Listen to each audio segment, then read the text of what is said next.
Hello, I'm here today with Esua Goldsmith to talk about her writer's room and her book, The Space Between Black and White. And I actually first met Esua in her writer's room about 7 or 8 years ago now. Really? That long? Yeah, I think it's that long because it was before my son was born. But yeah, so I remember very vividly coming into your space and feeling very welcomed. So I'd love to learn a bit more about your room, the space you write in, and how you write. So if you could maybe introduce yourself, tell us a bit about yourself and your book, and then we'll dive into your space. Great. Well, it's lovely for you to have me here, Kate, and to welcome you back into my shed, my office, and my writing room, and my dance studio. I mean, this is a multi-purpose space, as you can see, and I'm absolutely delighted to talk about the process of writing. Because as I was saying to you earlier, that is not often that you get a chance to talk about your writing. It's all about what's in the book and so on. So yeah, I ought to tell you a little bit about that to start off with. My name's Esuantsiwa Jane Goldsmith, and Esua for short. And I've written The Space Between Black and White, which is actually a memoir. And I didn't know until I started writing what the difference between a memoir and an autobiography are. But I understand that a memoir is on a specific theme of your life. Rather than you from cradle to grave with all the, facts and dates very accurately researched. So a memoir sits very nicely in that sweet spot between kind of real life and fiction. Yeah. So that you're allowed to play about with it a bit more, and you're also allowed to choose a theme from your life rather than have to tell everything. And the theme that was really important to me was my mixed race identity, and how from the age of 4, I knew that I was different. And that long journey over more than 6 decades now to actually find my sense of self. Yeah. And that took me through many political movements and social movements, feminism, Black power, the international development and solidarity movement, the human rights movement. It took me to the UN. It took me in many different places, but this kind of sense of self was missing. And I talk about my journey to find that sense of self through going back to Africa to trace my roots and my heritage and so on. Don't want to do too many spoilers, but anyway, that was a very pivotal moment for me. But I wanted to write it all in the present tense as we go along, so that you can get a real sense of the 50s and 60s when I was brought up, and the 70s, and that, incredibly exciting political movement. So it's a whole lot of things. It's a political kind of journey, and a social journey, and an emotional journey, and a spiritual journey, and a cultural journey, as well as being about my sense of identity. And so that's what it's about. But I'm hoping, even though it's quite a chunky book, I'm hoping, well, people tell me that you can race through it because of the style in which it's written. I use a mixture of different styles to make it come to life. Yeah, it is very immediate. Like, having read it, it does carry you through, and it's very vivid. The sense of the different sort of decades that you're going through. So yeah, it's a great read. I recommend it 100%. Thank you. And did you write it all in this space, or did you write in different places as well? Well, this space I had purpose built about 17 years ago. Okay. And it's looking quite new still, isn't it? Yeah, it does. It's a Norwegian design, and it's like solid wood, and it's a bit like Lego. It's got no nails in it, and you can order where you want to put the windows, where you want to put the doors, and what shape you want it, what size you want it, and they bring it already cut up and sit it in your garden in an afternoon. It's just quite amazing. Yeah. So they cut it all up beforehand. So there's my lovely shed. called The Shed with a capital S. And it's where I do everything. You know, it's my space in my little house at the end of the garden, far enough away from the house. And I do a lot of my thinking here, my consultancy work, because I've worked, actually I'm coming up to my 25th birthday as a development consultant. Oh, congratulations. And so, yeah, after the Beijing International UN Feminist Big Conference, a lot of us had an epiphany, and I thought, right, I'm going to go freelance. I'm going to change the world from, you know, my backyard. So I had this built specially for my consultancy work, and you can see all around here, it's full of files, and they're all files from all the I've worked with over 100 human rights and community groups and international development groups all over the world, feminist groups. So they've all got a file, because this is pre-internet days. I still, of course, like paper. So this goes back a long way. But I love my shed, and I think it's one of the most important spaces in my life. I think I sometimes have dreams about it. Really? About it falling down if I'm anxious, or about it having a party in it, you know. That's interesting. If So it's I'm really feeling jolly, it's quite, it really is. It's definitely colonized in my headspace, definitely. So it's part of me. Okay, that's really interesting that it's that kind of deep in your subconscious. Yeah, absolutely. Yeah.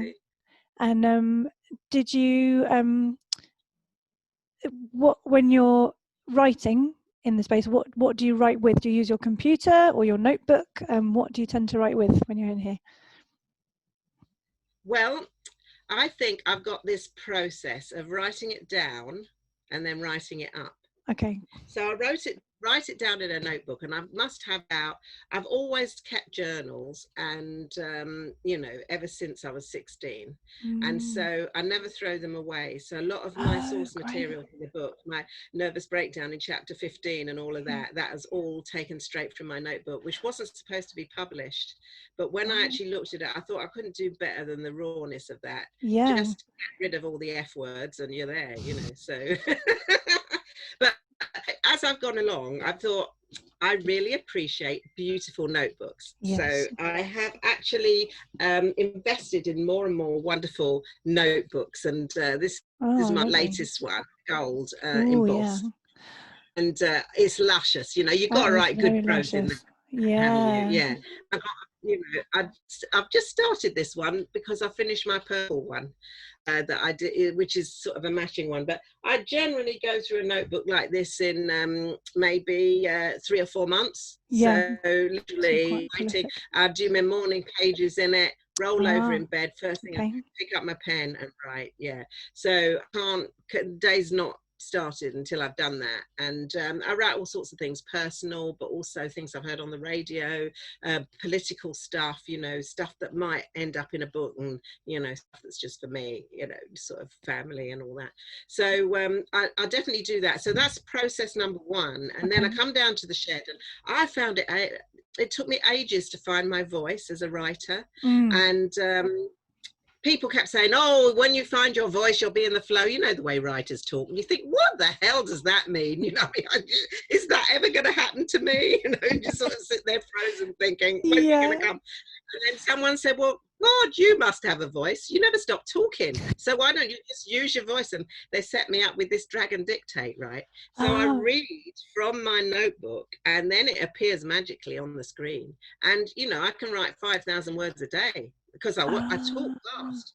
And of course, until it gets used to your voice, it does make the most hilarious typos. And I remember I sort of thought, all right, okay, now I'm gonna just, you know, first page, the space between black and white by I then called myself Jane Esuantsiwa Goldsmith, and they the dragon dictate misinterpreted that as Jane as once was Goldsmith. And I thought that is so great. I really wanted to call that the title, as instead of S once. So I had a lot of fun with it. But once you've got it all up there, then you have to maybe edit it about 6 times, Yeah. rewrite it, redraft it. Sometimes it comes out perfect first time, but very rarely. I know the pages where it's come out perfect. That scene in the hairdressers, that came out pretty first time. But a lot of the others, you've got to work and work at it. And I've written it literally, I tell you 6 times, and then thought, actually, this isn't working, and then chuck it out. And, you know, I've got 100,000 words somewhere where, you know, in this computer, which is stuff that never made it. And it's before, you know, polished, worked. So as a writer, you've got to really let go as well as, you know, write up. Definitely. Well, that's really interesting to me, actually, that you dictate it, because that is one of the things that comes through in the book, is the immediacy of your voice. It's very it's not chatty exactly, but it's very vivid. I can hear you talking, so to hear that you actually spoke it makes a lot of sense. Exactly. It's captured that really well. And time saving too. Definitely. Okay. And so when you do your morning pages, do you have a particular pen? Do you have a fountain pen? Do you write with a biro? Does not really matter, you pick up anything? I'm fully branded here, Kate. Okay. I've got a pen. There's the space between black and white on it. Oh yes. Oh yes. And my partner That's brilliant. gave me that on publication day. He gave me a set of pens and a notebook as well with the cover on it, so that I can write on that. So I'm all equipped. Definitely. Nice pen. Well, nice to hold. Yeah, really nice pen. So quite is that a fountain pen? It looks like a fountain pen. No, it's an ordinary ball pen, but you can, you know, you can just order these things with whatever wording you like on it. So, The next one's going to be a book of Chris on the pen. That's brilliant. And do you find like if you miss your morning pages, do you feel like you've started the day wrong? Is that something that you have to do to kind of? I think so. Yeah. Do you write every day? Not always, no. I'm trying to at the moment, but just with small children and jobs and juggling everything, sometimes I just get to the end of the day and I just fall into bed and I don't. But I should, because I can tell the difference when I do. It definitely keeps me in the flow. So I should be doing it every day. Absolutely. Okay, so so I can see you're in your shed, I can see your space, I know what you're writing with. Do you drink tea or coffee when you're writing? Do you need stimulants? Do you have writing snacks, or do you just sit in kind of zen peace and live off oxygen? Well, definitely you've got to have tea while you're writing, but not any old tea. I think I've got a special teapot, and it says smash the patriarchy. Yes, smash the patriarchy. And on the other side it says destroy white supremacy. That is the best teapot I've ever seen. Where did you get it? And the on the handle it says no justice, no peace. Wow. And I was given that as a present when I finished finished facilitating the European Women's Lobby strategy. So the European Women's Lobby are based in Brussels. They are feminists who represent the whole of the European Union. And they go to the Parliament and the Commission and speak on behalf of all the women's movements in Europe. It's a fantastic organisation, and I was very privileged to be able to interview and work with and facilitate loads of meetings and investigations and evaluations for them, and work towards a new participatory strategy for them. So I finished that last year, and they, as a thank you, they gave me the teapot. That is amazing. But a teapot like that, Kate, you can't drink out of any old mug. So that's my to-do list: smash the patriarchy and end white supremacy. Every morning I have my tea. I know what I've got to do for the rest of the day, and I have to drink it out of my mug, which is the black and white. Which reminds me, it came with a pen, you know. And it reminds me of what I've already done so far. So my tea set is, you know, on point. Definitely. I gotta say, I feel it's right on the. it is. I feel confident in the future knowing that you are there sorting out those things. Feminism, Yeah. white supremacy, you're on it. The teapot. Okay, I think we're going to be all right. Absolutely. And I have to say that I put on a stone during COVID, I think, Oh, yeah. because I have been rather partial to snacks and, you know, Okay. what else to do. But I've decided not to shop in supermarkets. Okay. Just do all my shopping in small shops around here, because Oh, lovely. Yeah. I live in Tooting, and it's a mecca of little local Indian restaurants and African takeaways. And I've got my snacks I buy always from the Turkish shop. Got this corn in there. It's like a corn snack, and Ooh. it's chill and lemon. And that just gives you a mouth explosion while you're drinking your tea. So that's my snack of choice, definitely. Okay, so we've got a zesty snack, tea. Yeah, Any particular kind of tea? Do you drink builder's tea, herbal tea, or is it anything goes in I the just teapot? drink ordinary breakfast tea in that mug. If I'm going to drink herbal tea, I'll go for a transparent glass one. Okay. Tea. I like to see the colour of the herbal teas. Okay. The hibiscus, you know, that red, you know. Yeah, that's nice. the colour. Yeah. Yeah. So for you, like the senses, having like something to stimulate your senses is quite important, and something that gets the writing juices going. Yeah, visual, but I think it's part of a ritual, isn't it? Having a tea day. Yes. You know, it's like I got my tea. It's just it's take a moment, a bit mindful. I think. Yeah. Can I see the teapot one more time? Can you just hold that up so I can say it again really quickly? Yes. Okay. There we go. Take note, viewers. This is such a good teapot. But it's custom made, I'm afraid. You can't buy that choice. Damn it. Okay, never mind. And thinking of the senses, do you listen to music while you write, or do you need silence to concentrate? Yeah, I'm all for silence when I'm. But you see, there's no such thing as silence, especially not in London. I can hear the sirens going in downtown Tooting from miles away. I can hear people working in their gardens. I can hear the toddler next having a mound. My dog is always barking at foxes and squirrels because this is rural too. There's a lot of wildlife out there. Magpies and all sorts of things. So so I like to hear sounds that are all around me, and after a while I can hear any of them, and I realize I've gone to the kind of, you get into that deeply meditative stage of writing, and you think, my God, it's 14 hours gone so quickly, just whoa, it's just suddenly, because my kids aren't young anymore, so they're demanding in a different way.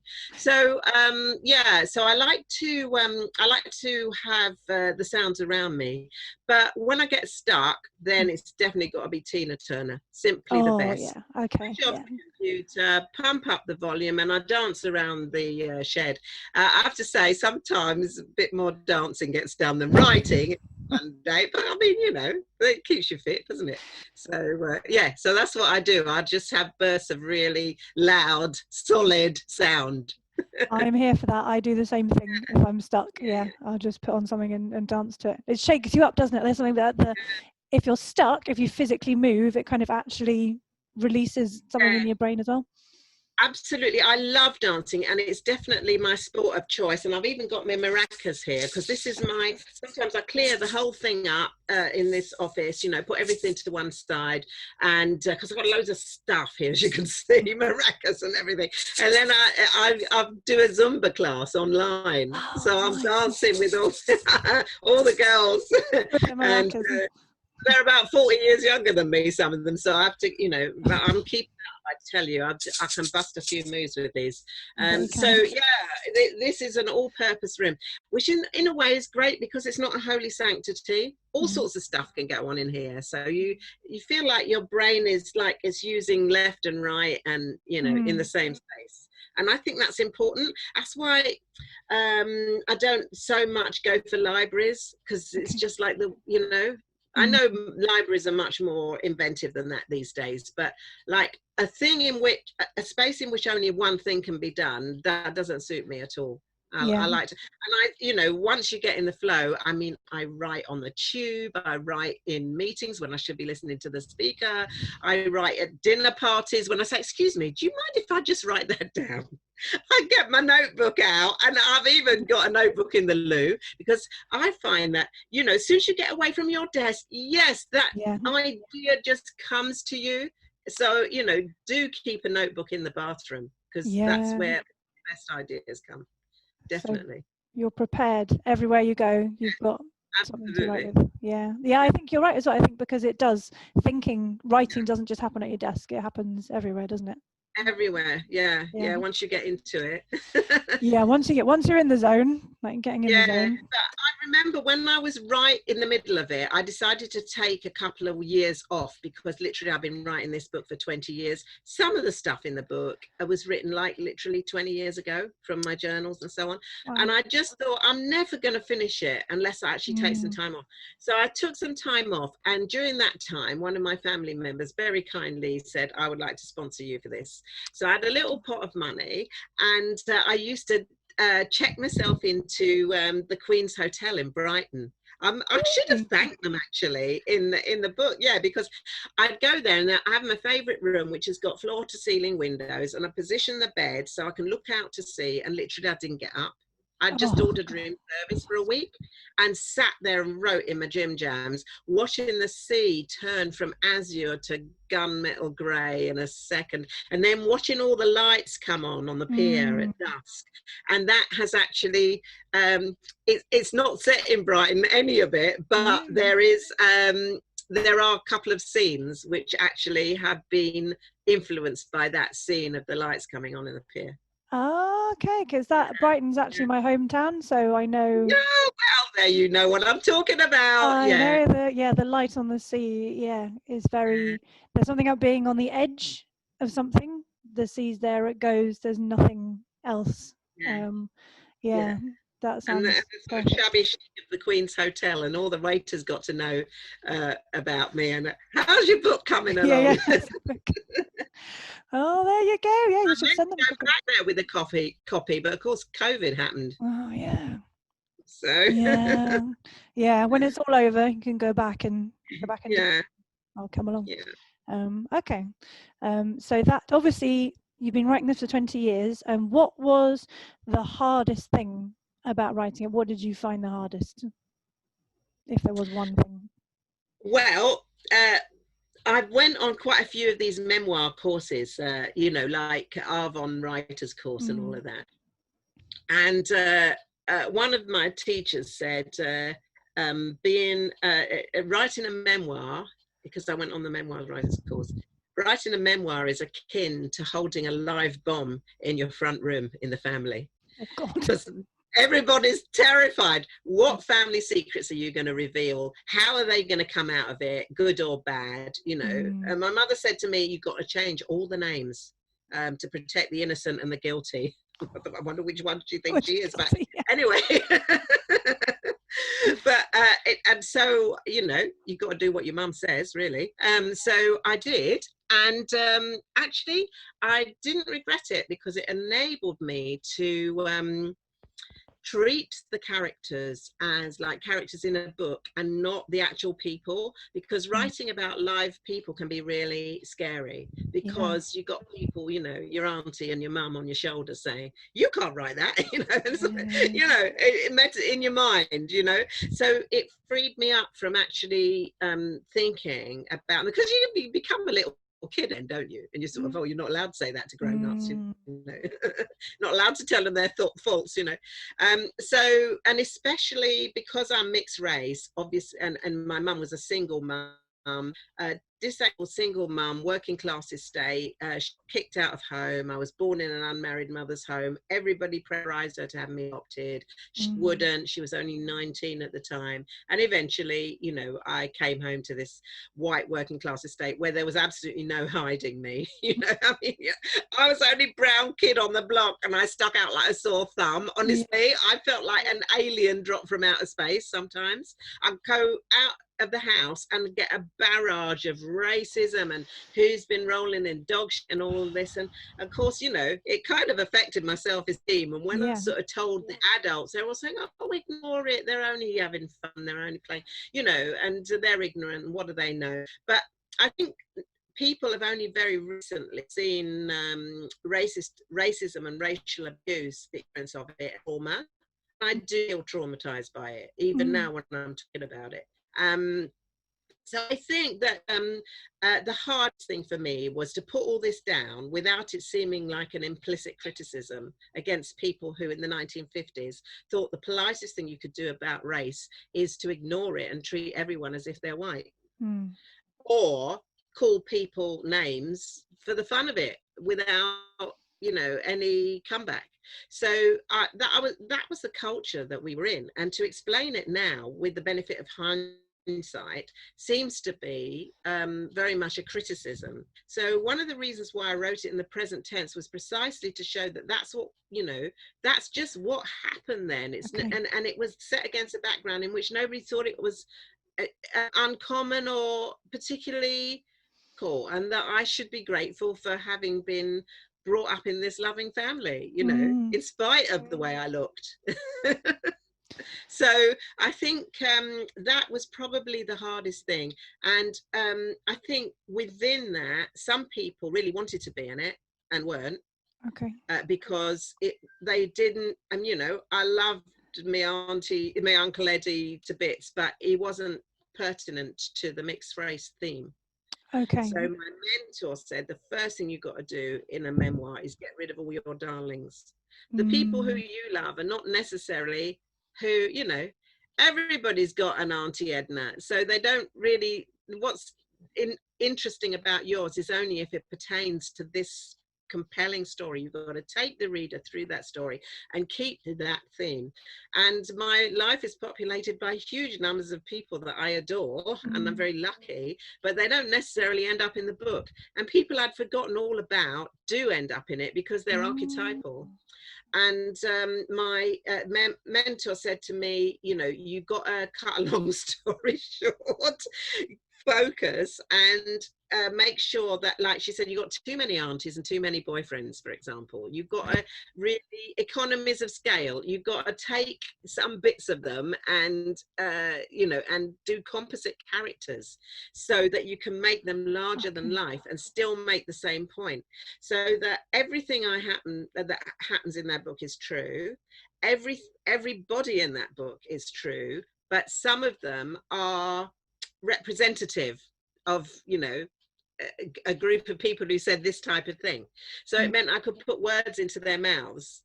It might not be, I mean, you know, who knows exactly what they said, but the purport of it was, you know, roughly that. So I think that's, you know, that's was the hardest thing, because I did, you know, some people said, why aren't I in it? And other people say, why am I in it? I didn't want to be in it. And other people, you know, and then there are some people that you write things about and you don't want to get sued. You know, I mean, I worked for organizations who were also racist and who treated me really badly. So I had to kind of make a scenario in which you can't identify those. So yeah, it was all very tricky because you're writing about people. And that's what made me realize that your story is not your story. It's everyone else's story. And I actually interviewed about 50 different people for the book, from my own family here and from my Ghanaian family and friends and so on. They all had a totally different versions of the same events. And I realized they also owned my story too. They had a version of my story, like, and I was saying, well, I was really depressed and I got, you know, like I had a nervous breakdown. Oh no, you didn't. You're not that sort of person. You're really happy. I mean, you know, you can't say that you were affected by these things because you were such a happy kid. You know, it's the sort of happy slave thing. You know, people have got a narrative in their head about my story, so they feel really upset about the fact that I might have been in any way wounded. So by what happened, because then they didn't do anything about it. So I think it's that whole thing stopped me writing for years. I just didn't know how to handle it. Yeah, that's very, very difficult. there's a, I can't remember who said it, but there's someone said you need to write as if everybody you love is dead, which is hard to write anything, but with memoir, obviously impossible. And I hadn't thought of that, to have other people tell you, like people that you love, tell you the story of your life when you know how you felt inside. How did you cope with that? How have you coped with those very difficult emotions and difficult conversations? Is it just holding true to what you knew your story was? Well, I think that is the mixed race condition, that we are totally gaslighted by the whole world. Everyone. You know? We didn't, we aren't, we shouldn't, we oughtn't. Yeah. And so in a way, I'm used to it. And I think you get adept at kind of navigating that, you know, Okay. being in a space between, and people's tolerance for ambivalence and ambiguity is actually very small. So that you know, I mean, I've got story after story in the book about how that played out in different societies, you know, in Africa, in Scandinavia, in Italy, and everybody's got their narrative about who is we and who is other. And I fit into the other category everywhere. So from that point of view, it was interesting because they were proving that I was what I was saying in my book was true, because they were actually doing the same thing to me as they'd done all along, which is not believe me and say, you know, even if it's true, it's not that bad. So this is the narrative that people have. So yeah, how did I handle it? Well, partly I walked into a room full of mixed race people a few years ago and cried. I just suddenly saw a whole load of people who looked like me. I think people who are monoracial just don't realize how extraordinary that is for mixed race people. And of course, I'm still other, because most of them are at least 20 or 30 years younger than me, because it's a very young population. It's the fastest growing ethnic minority in the UK, the mixed race population. But at the same time, you know, a lot of us are under 5, which I'm not. So finding a woman of my age who had these experiences is pretty rare. And a lot of us who did were brought up in children's homes. So it's very rare to be brought home, actually. So I'm sure we should get together, 60 plus mixed race people. It'd be nice to talk about it, you know, and eventually sometimes I meet the odd one or two when I'm doing these meetings, you know. But I think it's being an only one, and onlyness is a very kind of underrated and misunderstood category, because you walk into everywhere, every country, every room, every committee meeting, every family gathering, and you are an only one. And this may, and you know, I and often a first, you know, first black woman to be president of Leicester University Students' Union, first black Fawcett Society chair, and all that sort of thing. But being a first is also to be an only. You've got no role models, no people to talk to that could have the same experience as you, and also you're highly visible, and everybody is going to watch for you to make a mistake. So that high visibility and invisibility is really quite challenging.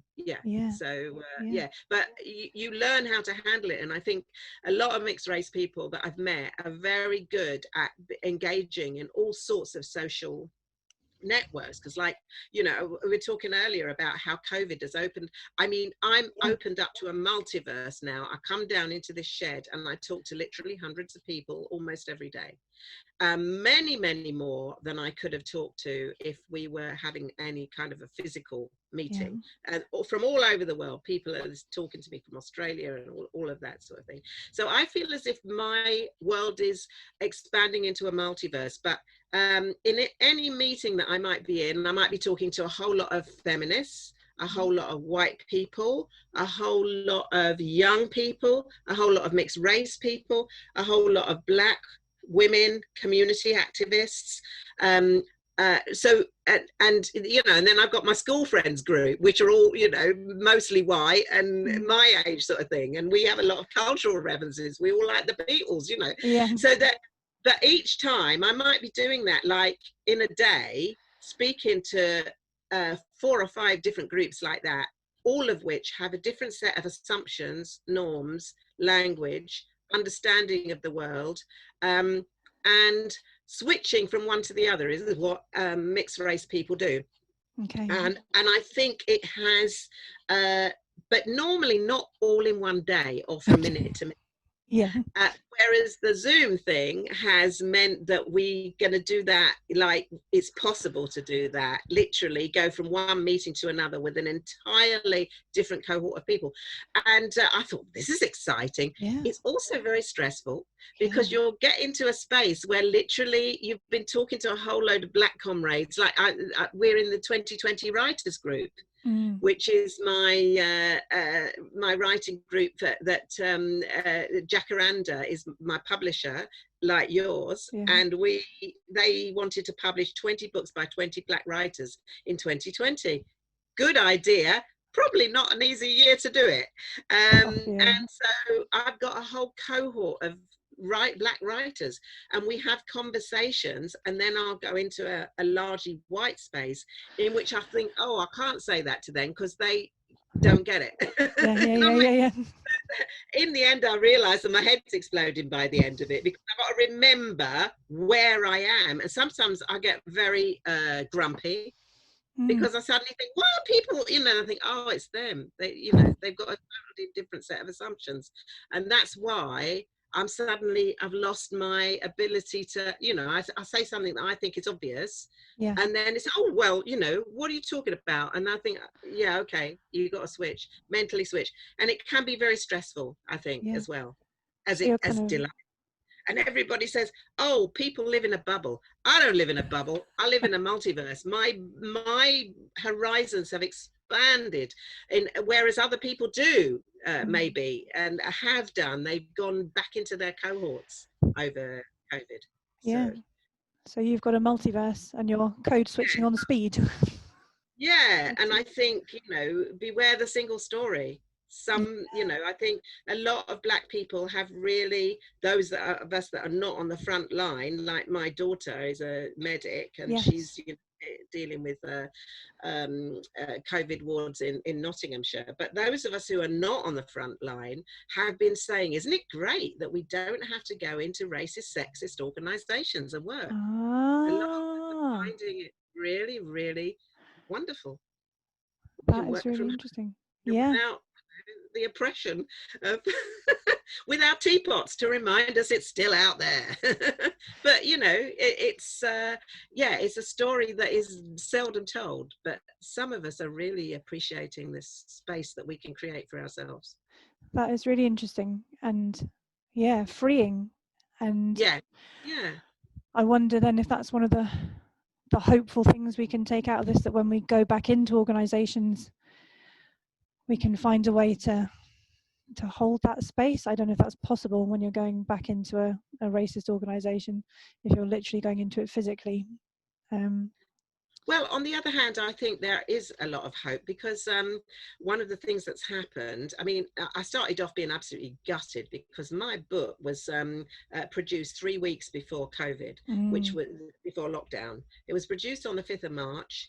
And the lockdown happened on the 23rd of March. These dates are etched into my psyche, and that was just enough time for all my books, my new lovely shiny books, to go into all the bookshops in time for them to close down. So literally people couldn't get hold of my book for ages, until people started setting up online and so on. So so at the beginning it came to a stop and I was absolutely devastated, but then I discovered that through the magic of Zoom and Skype and all of that, you could talk to a lot of people, and the fact is everyone's locked down looking at George Floyd's murder on the TV, which if they'd been at work, they probably wouldn't have noticed. So suddenly the world's attention was on Black Lives Matter. And I went on a lot of socially distanced rallies, and I was, leading these rallies on Tooting Common, socially distanced, everybody wearing masks. Literally, sometimes there were 1,000 locals on the common, of all races, you know, taking the knee, and I was leading the chanting, and we had lots of local businesses there, and people singing, and a dancer coming, and, you know, all these different ages and colours on the common all dancing, you know. And I just thought there's a sense of community now and a sense of localism that there wasn't before COVID, and that a community like ours, which is multiracial and dynamic, entrepreneurial, you've got restaurants coming round, you know, to cooking up Caribbean meals for our, you know, local church, and, you know, it's just like everybody really showed this outburst of kindness and looking out for people. There were more volunteers than there were spaces to fill. It was just the most amazing year, and I will go out of this thinking there is another way, and we've got probably the first Black president of the United States on her way, and I just feel there is hope. A democracy does triumph over lunacy. Eventually people do come to their senses. So I am totally an optimist about this. I think and I think that Black people have become more empowered during this time, because we are all different classes and all different, you know, inhabiting all different spaces. So I think we have become more empowered about our narrative and about our place in the world, so that when we get out of here, I mean, we for example, during this time set up the Black British Writers Association. Yes, I thought that was brilliant. Black women, Black writers, and I went to my first Zoom meeting, and there was Benjamin Zephaniah and Afua Hirsch and all mine. I was a little bit starstruck, I have to say. But just all coming together and say, we're all Black writers. What are we going to do to take on the white publishing industry? Because like less than 1% of all books published in any one year are by writers of colour. And I'm thinking, blimey, I should be proud of, you know, being one of them, because it's not a given, you know. So it is. I feel very excited, but you know me, Kate, I'm a bit of an optimist. I just think, what good can come of this? Never, oh, it's all going to go, you know, the wrong way. I'm always thinking, what if this turned out great, you know? Well, on that optimistic note, could you read me a passage from your book, thinking about your book and about hope, and what good might come out of this? Yes, I would love to. Well, I'm very keen on it's very difficult to know what to read, you know, because like it's a story, and then you think, well, you pick one bit out of it, you know, does it give people the wrong impression, because it's all in different ages and, you know, decades. But I thought I'm going to read you a little bit from the beginning and the end, because I like echoes. And in my book, I've got a lot of echoes. And also you will see the reference to that scene in Brighton on the pier. Okay. As well. So this is an echo. All through the book I've got echoes. You think, this reminds me of something. It's in a different context, but it's the same kind of thing that's happening. Okay. So this is one of the more obvious ones, maybe. I'm on the common. It's the prologue. It's the very beginning of the book. I'm on the common with my auntie. It's twilight, and I'm just about to go on my way home. It's about this time of year, November, cold and grey. So I'm 4 years old. So it's around 5 o'clock when we finally start for home. The bare trees fringing the common dissolve into dark, spiky shadows in the dusk. There's a dull sound of traffic coming closer as yellow lights appear one by one in the street and in the flats across the main road. I hate the cold. I can feel Auntie Belle's warm hand clasping my numbed fingers through my woolen mitten. In the foggy half-light, I can just about make out a family group moving slowly across the grass ahead of us. As we get nearer, I can see they are wearing the strangest clothes. Long robes and trousers, glimpses of red, gold and blue, with short jackets, scarves and hats to keep out the late autumn chill. The woman is wearing a green and gold scarf around her head, like a turban. They stand out in the fast fading light, like a flock of brightly coloured birds. The smallest bird breaks away from the group and runs towards me. A little girl, about 4 years old, the same age as me. She has dark skin and black fuzzy hair like mine. We stop and stare at each other, spellbound, rooted to the spot. A sudden shock of connection, of recognition. I know you. So that was my first meeting with another black child, with another black person, really, that I can remember. And it really, Kumba is echoed all through the book, and particularly at the end, when I'm standing on the shores in Ghana. And just at twilight again, the same same time of day. And just standing, staring out to sea just before we're about to go home. A young woman in a blue swimsuit races up to me excitedly with her new iPad. Can she take a selfie with me to put on her Facebook page to show I have a new white friend? But my dad was Ghanaian. I have family here. A flicker of uncertainty crosses her face. She looks taken aback. Oh, are you sure? Yes, of course I'm sure. Look at my skin tone, my hair, mixed, like Bob Marley, Barack Obama, or Bibini Obruni. She looks blank. Your dad was a Ghanaian. Well then, he did a very good job. I can't see any black in you at all. Now it's my turn to be taken aback. But why should it be a good thing to hide your black skin? I'm proud of being Ghanaian. Well, to me, you look white. Shiny white, she insists. I'm confused and crushed. Is this the legacy of colonialism? How can it be that everything good must be white and blackness so undesirable that an African father does the best job if he can succeed in leaving no trace of it in his children? I have been on this lifelong journey to find my roots, my father, my heart home, only to find that I can still change from white-black to black-white to an African-American to shiny white in an instant.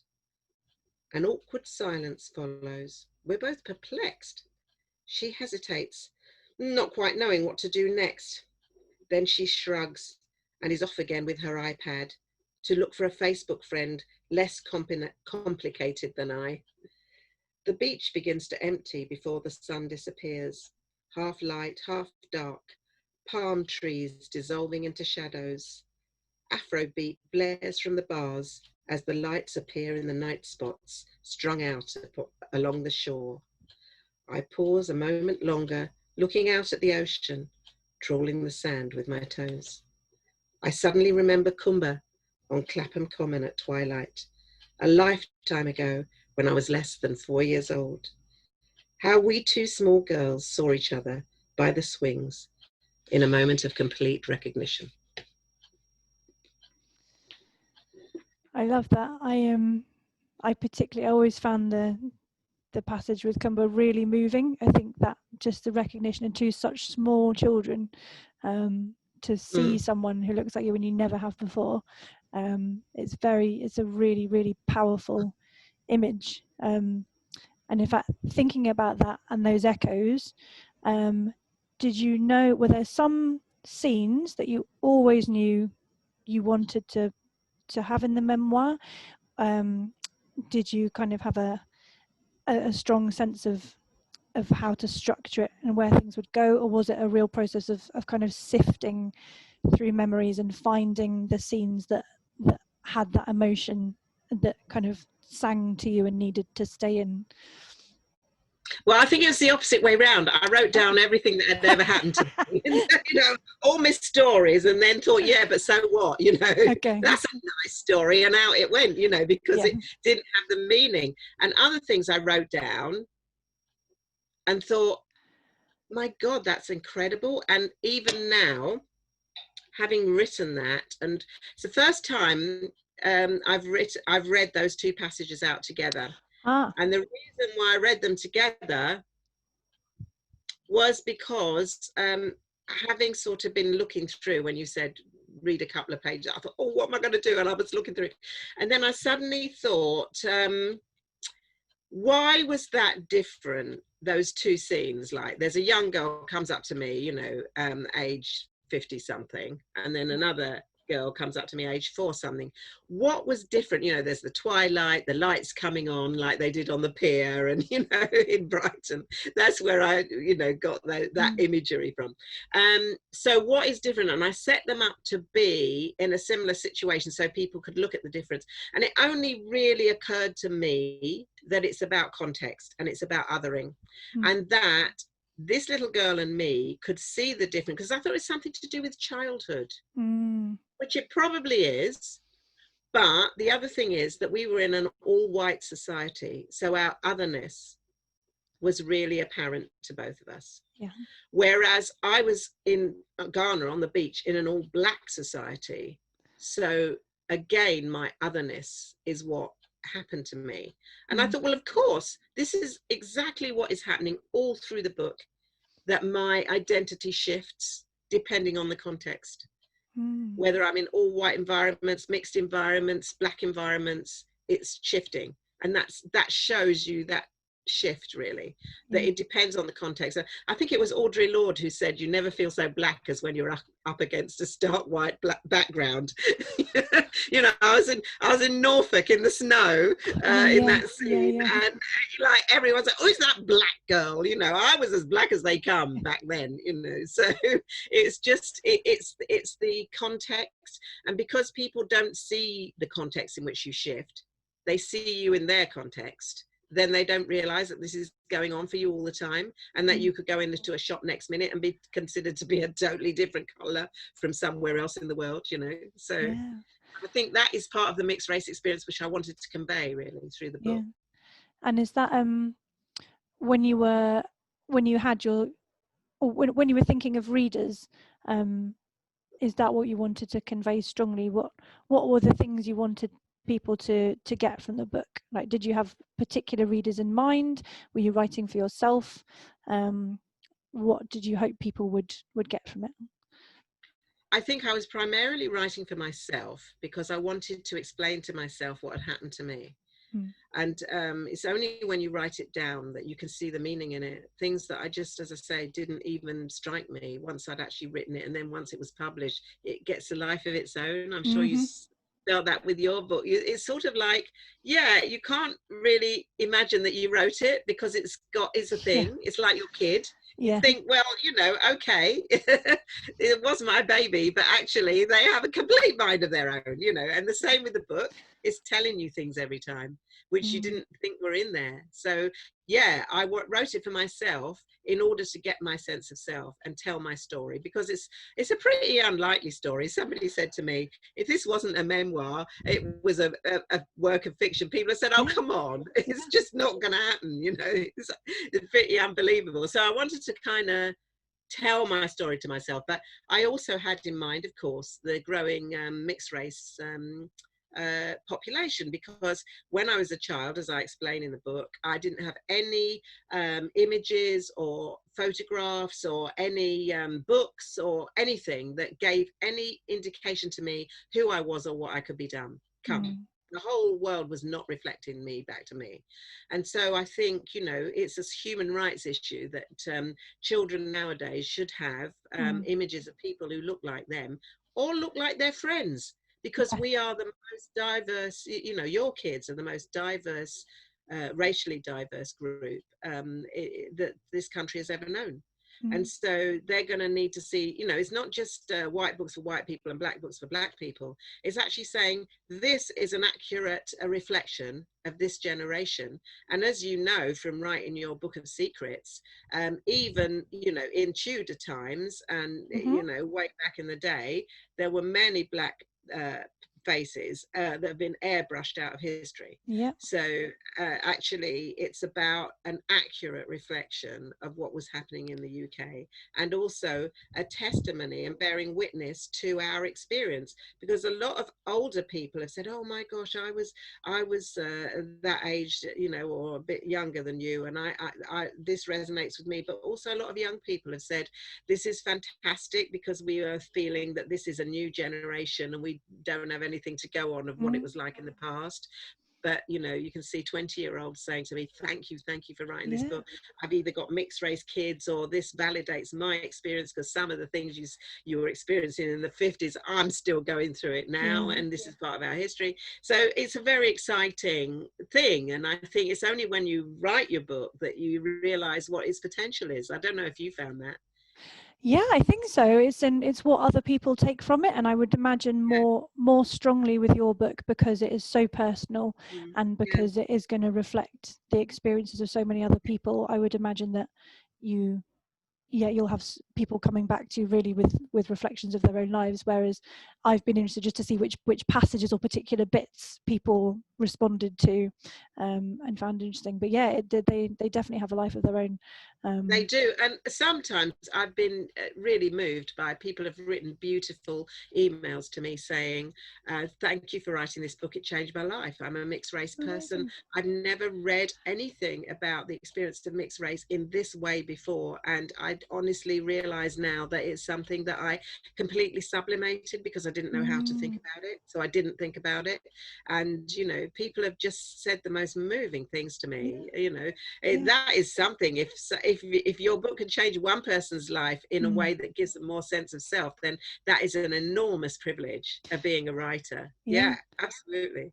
And actually thinking about change, that has it did writing it change you? Or you said you wrote it partly to kind of explain yourself to yourself. Has it changed you in that way? Has it done that? Yes, I think it's given me a lot more confidence about my own identity, and that it's not just a space in between. It's valid, authentic, and it means something in its own right. And that's something that's come to me quite lately, really. And so, yes, I definitely think the book enabled me to get to that space, but also to connect with all sorts of different people, like my Black writers cohort, like the mixed race groups that I meet up with. We've got, you know, all these WhatsApp groups and so on that I'm connected with. So that has helped me, and just being with a lot of other writers as well, like yourself, and sharing that experience. I think it puts you in it puts you in a certain space, really, in which you can share a lot of that experience. So yes, it's changed me, it's changed my sense of self, and it's opened up to me new worlds of contacts with people that I didn't have before. It's also made me perhaps put more strain on the relationships I used to have, things that I just said, oh, well, that's them, you know, what you're going to do. I mean, I was just brought up in an all-white society, and so I just had to navigate that. But now that I know that I have been exposed to so many more different ways of thinking, and particularly from the mixed race group, that I'm not being gaslighted. This isn't just some beef that I've got. It actually is happening. You know, those did I just hear that moments? Yeah, you did just hear it. And you know, and so I think maybe I'm being less tolerant, I don't know, of things that I would have just thought, well, what can you do about that? You know, these are the only friends I've got. I'll put up with it, have you? But now I'm thinking there's so much more available to people. The world is so much more diverse. This is laziness not to actually, you know, be thinking in this way. So I guess, yeah, maybe I'm challenging people a bit more than they would like these days. Yeah.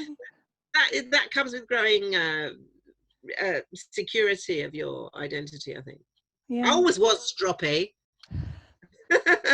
A difficult woman, you know, but yeah, questioning. maybe You're just questioning the system, you know. Yeah, from when you like that makes it compelling as well, like because your character comes across so strongly in the book, and you don't, even in circumstances when you're really, everything around you is telling you you shouldn't have a voice and you should just sit down and be quiet and take what you're given. You don't, you push against it like your whole life. And it's very, it's very inspiring to read, to see that. Maybe quite unpopular sometimes, I have to say, Kate. I can imagine. Yeah. But yeah, I think you've got to, you know, you can just take it lying down and say, you know, this, and it did undermine. I've talked to a lot of young people who say that it can just really undermine you. Yeah. But yeah, I just was born with fight. I don't know where I got that from. Warrior queen. Warrior queen. I'm a warrior queen, you see. Yes. Who knew with my temperament? It shines through. Yeah. I think as you think, so thinking about that and yourself are there and thinking about your writing room again, are there any writers, like books that you have here that have inspired you? Could you read me a passage from one, like other people that have inspired you as well? Yeah, well, you've inspired me, obviously, Kate. It's the first time I saw a manuscript. Oh. A big manuscript. I've still got it somewhere here. Oh, God. Yeah, actually, is it? This is it.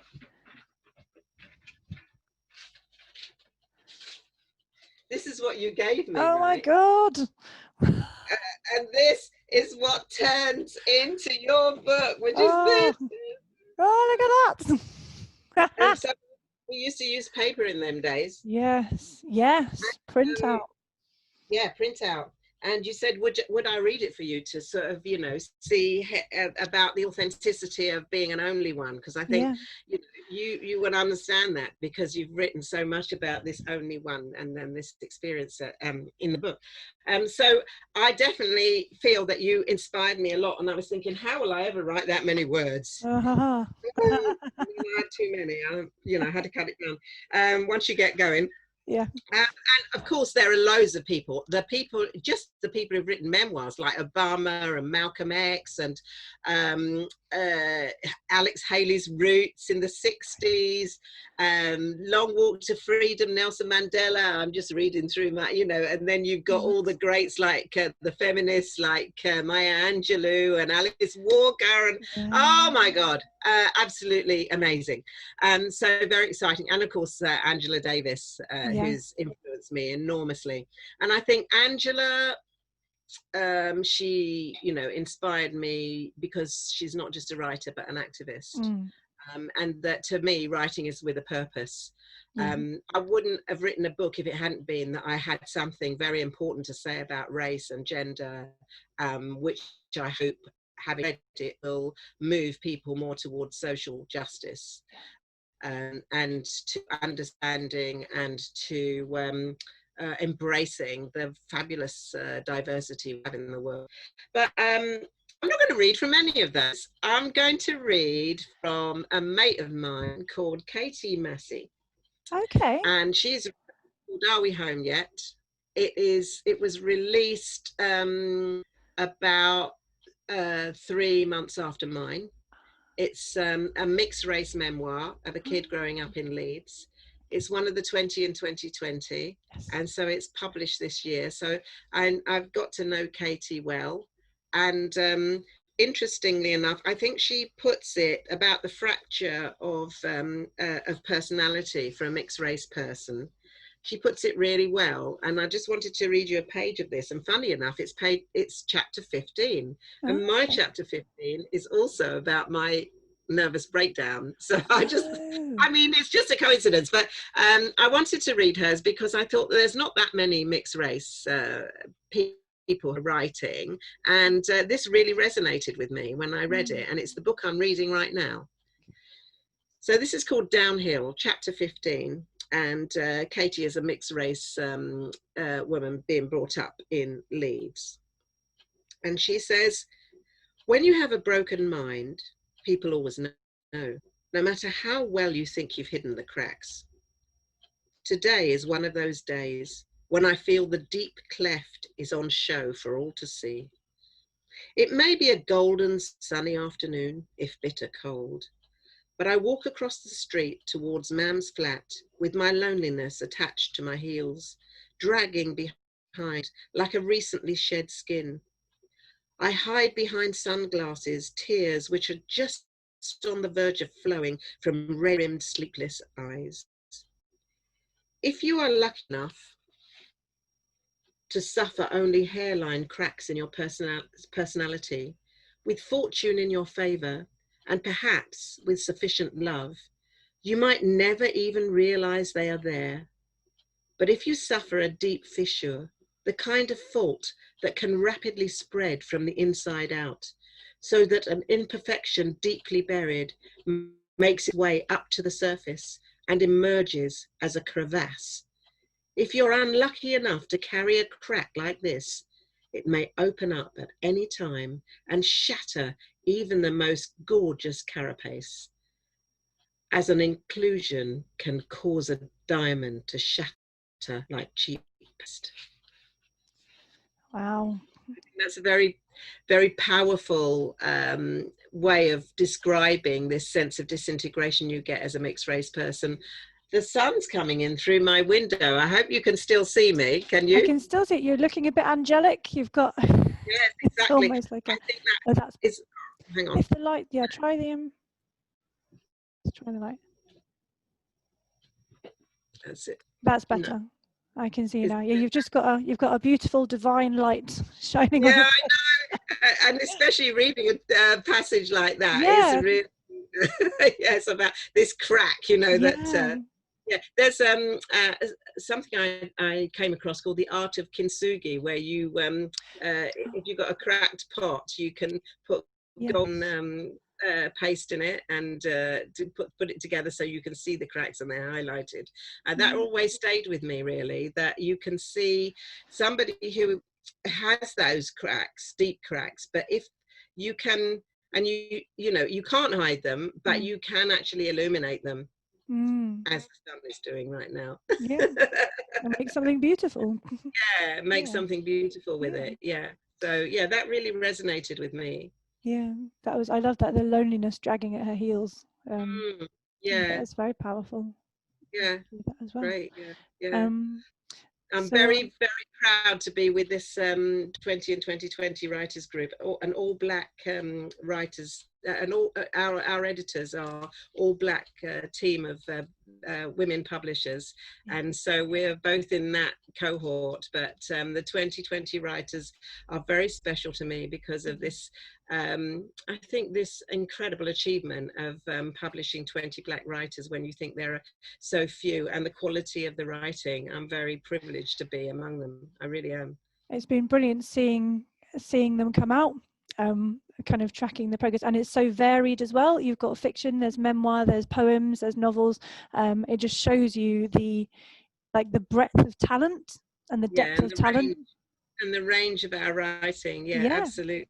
Yeah, you know, it's huge, and that's why I think it's so frustrating that publishing still tends to push people into boxes, and I think you can only write about a particular thing. You can't write about this, you can't write about that. And what 20 and 20 shows is that you can write about anything in any form. Yeah, and in the same book, because I was rejected by a lot of white publishers, and Valerie, who Brandes, who set up Jacaranda, said white publishers don't get black books, and a lot of them were saying to me, write it all in the past tense with the view of hindsight and from the point of view of your mother, and that will sell. Yes, of a white mother telling the story. And the whole point about it is that white mothers very often don't have the equipment to be able to help their mixed race children. That is the story. And somebody else said to me in a nervous breakdown scene that they couldn't see why I had an African lion and a Greek god in the same paragraph, and that it was very confusing mixed messages. And I thought, I'm a mixed race person, and those are two patriarchal archetypes from the two cultures from which I'm from, which is obvious to me, and that's why they're in the same dream. I mean, this wasn't made up. It was, I keep a dream diary, but she had a real problem with the imagery. Drop that, it doesn't work. And she said the pages what does work is when you're talking to the white therapist. That is really, you know, that's that chapter works. And Oh, I was just thinking, God, you are just, they haven't, you no idea what they're saying. I mean, really, it's so obvious. And at the same time, I was thinking, well, do I want this published or not? Take any notice of people? And in the end, I actually didn't. I just kept, you know, I kept pretty much to the style I wanted. yeah. And I think people say that it's a very original style. You know, they haven't read anything like this before. But, you know, we're here to push the boundaries. We're not here to, you know, replicate what a white person would write. What's the point, you know? Yeah. Are they, So, yeah, you can see very much alive in here, and it got me to the point where I felt a total lack of confidence in my own writing. oh, is You that when know, you had to take a it break? it wasn't good enough, and it wasn't powerful enough, and yeah, it did. Yeah, it Mm. it did make me feel like I wouldn't, it never would come to fruition. So you got to keep going. And Yeah. spirit of the warrior queen. Yeah, warrior queen. Well, Yeah, actually, you would that asked be... me actually to bring something that an object. Yes. Yeah, because it just struck me that I've got one, and it Yeah. is actually connected to that. Shall I show it? Is it Yes, time? please. Yes, please. Yeah, yeah. Yeah, That's it. this. Oh, look. Is that from your installment? Yeah, It is. it's actually my dad's one. It's got a fabulous handle, Oh, look. and it's a royal fly whisk. And if you, I eventually became Queen Mother of Development of my local village. I'm spoiling the plot, aren't I? But anyway, uh, so I was carried in a palanquin, which is like a boat-shaped seat, which 4 strong men carry you around the village and along the main road so that everybody can see they're parading the new queen or chief. Mm. And you have to hold this fly whisk in your hand, and you have to dance with it, and you have a sword in the other hand. So you're dancing like this in this palanquin, seated for about 3.5 hours. Oh, wow. When I came off it, I couldn't bend my arms back down. They were kind of rigid like that, so I had to take it out. So yeah, these warrior queens, I tell you, they're made of tough stuff, very strong elbows. And it's very handy in the shed because I can use it to drive out wasps, because I'm at the bottom of the garden. So, you know, you can swat your flies with it. So very handy object. It's a bit dusty. But I'm very kind of proud of this because it's it gives me, when I hold it, a sense of connection with that, you know, the ancestors and the proud ancestors, because I think the sort of Black narrative is very heavily and predominantly around slavery and colonialism, and with the statues and all of that, there's all of that going on. But what we have to remember is that when the Portuguese first came to Africa, and they were the first Europeans to set foot, what, in I don't know, 1493 or whatever, on the shores of Ghana, where my dad comes from, they met a society which was pretty much on every level as developed as they were, with a standing army, a taxation system, a currency, and a rule of law, and artifacts and beautiful things like this. So we need to be aware. I mean, especially in Black History Month, you know, we've got an incredibly proud history, of which the queens, the warrior queens, were an integral part. And they were very, very powerful. And also they were economically very powerful. The yam queens and the tomato queens had a complete monopoly of the food production in certain areas. They actually were very rich women, and they employed a lot of men, you know, even in the 1970s, that this was still going on. So it was an absolute systematic smashing of women's power that the colonials went in for, not just the whole slavery thing and so on, but literally robbing women of power that they did have as leaders in Africa pre-colonial. So I'm very proud to have been sort of part of that, you know, welcomed into my family and part of that tradition. It's just fantastic. And the more we can talk about that narrative alongside the injustices, the more we can see that actually it's reclaiming. It's not just claiming, it's reclaiming something that was there before, in terms of power and connection. That is just, again, airbrushed out of history, or fly whisked out of history, maybe. Completely. Yeah. So you Absolutely. have carried that spirit and the heritage, and you have it in your space, in your own space, where you are a woman in control of your economic destiny and your creative destiny. I don't know about that. I'm a bit skinned. You know what writers are. We don't make any money out of this, so let's not get ahead of ourselves. Okay, here. maybe not economics, but creative destiny. Creative destiny. Okay, I'll buy that. And you've got your fly whisk for the wasps. Yeah. So thinking about, again, notes of optimism and hope. Is there an author or a person who's taught you the most about writing that you kind of feel has shown you the way with your own writing? Well, I think I'd have to say, out of all those, writers I mentioned before, and I should also mention Jackie Kay. Oh, yes. And also Alice Walker's daughter, Rebecca Walker, who is mixed race. She wrote Black, White and Jewish, and the end of her book, she writes, I exist somewhere in the space between black and white. And I thought, that's a good title. So I took that for my title. So yeah, there have been a lot of people who have influenced me, including yourself, as I say.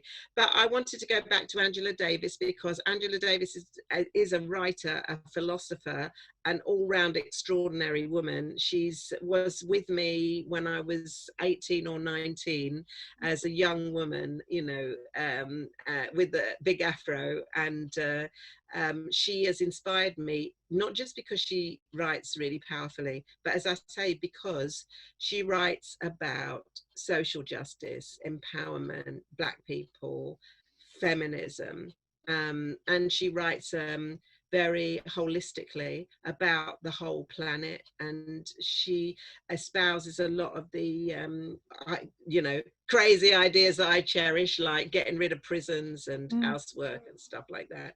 So I think she is such an inspiration. I've seen her talk many times in different places, in Ghana as well.